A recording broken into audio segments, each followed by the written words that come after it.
اعوذ باللہ من الشیطان الرجیم بسم اللہ الرحمن الرحیم السلام علیکم ورحمۃ اللہ وبرکاتہ۔ آج کا سوال ہے کہ غسل کب فرض ہوتا ہے؟ غسل فرض ہونے کی 5 صورتیں ہیں: جماع، احتلام، حیض و نفاس، قبول اسلام اور موت۔ جماع سے غسل فرض ہو جائے گا اگرچہ انزال نہ ہو۔ رسول اللہ صلی اللہ علیہ وسلم نے فرمایا، جب مرد عورت کی 4 شاہوں کے درمیان جماع کے لیے بیٹھے اور کوشش کرے تو اس پر غسل واجب ہو جاتا ہے اگرچہ انزال نہ ہو۔ جنابت میں ممنوع کام کون سے ہیں؟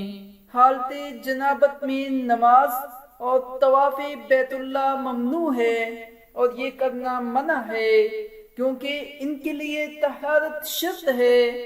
بلا وجہ عبادات کو مؤخر کرنا گناہ ہے، لہٰذا جلدی غسل کر کے یہ فرائض ادا کر لینے چاہیے اور کسی بھی عبادات میں تاخیر سے پرہیز کرنا چاہیے۔